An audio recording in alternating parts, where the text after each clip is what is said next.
Bonjour mes amis, ravi de vous retrouver. Nous allons voir comment analyser cette table-là et calculer des sommes sous condition. Nous avons la colonne A, des marchandises. Dans la colonne D, nous avons des quantités, bien sûr, on va unitaire, etc., etc. On va compter ici le nombre de computers de la colonne A. Donc on ne va pas utiliser la compter, mais juste on va compter computers. Les points ici, on ouvre la parenthèse. On va saisir la zone A2 jusqu'à A8, une virgule. On va prendre le critère, c'est le contenu de HA. On va cliquer sur HA. Si on valide, on va voir 1. Et vous voyez, il y a un problème ici. Visuellement, vous avez plusieurs fois computer, mais pour Excel, il n'y a juste qu'un seul élément computer. Donc dans ce cas-là, souvent, chercher. Donc on va faire égal A2 égale HA. On clique sur F4 pour fixer. On va faire. Vous voyez, ça c'est vrai, mais les autres ils sont faux. Ça veut dire, même si vous voyez ici computer, ce n'est pas la même syntaxe avec HA. On va calculer ici le nombre de caractères.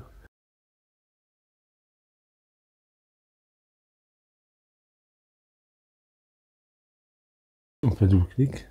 Vous voyez ici le nombre de caractères différents. Donc la solution ici, on va faire ici le nombre de caractères de HA. Vous voyez, c'est 8. Alors dans les autres cas, vous avez 9. Vous avez d'autres variables. Bien d'autres nombres. La solution ici.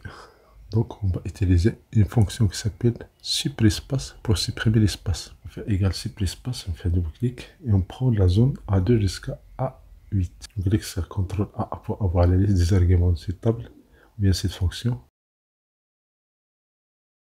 Et on fait double-clic et voilà, on a effacé les espaces inutiles. Maintenant, on va changer ici par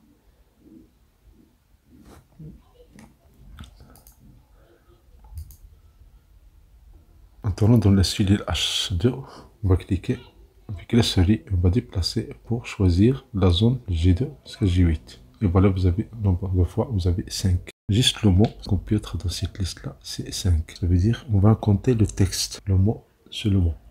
Computer, nous avons 5 fois.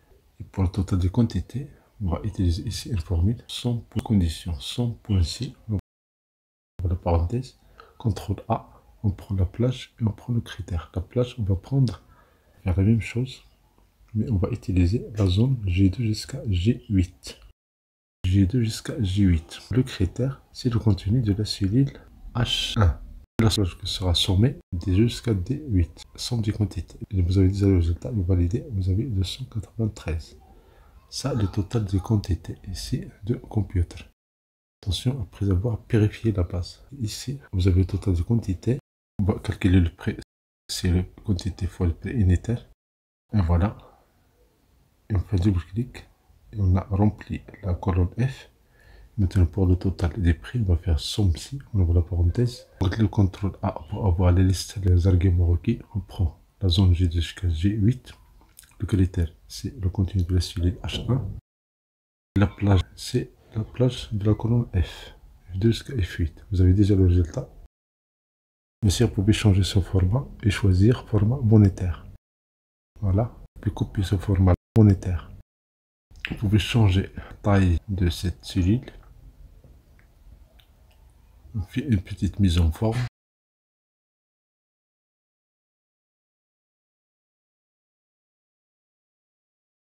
Vous avez ce computer. Si vous changez, vous écrivez ici printer.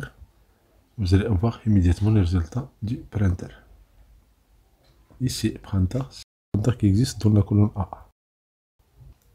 Une astuce, pour avoir la formule de H2, on va faire égal formule texte. Formule utilisée dans H2, la même chose on peut le faire. Extraire la formule de I2, on va faire égal formule texte. On ouvre la parenthèse, on clique sur I2. Et on ferme la parenthèse. Et la même chose pour la cellule G1. On va faire égal formule texte, on clique sur la cellule G1. On peut faire une mise en forme de ces cellules-là pour bien afficher les formules utilisées. Et voilà, merci pour votre attention. Si vous avez cette chaîne, merci d'être pour recevoir des vidéos utiles et agréables.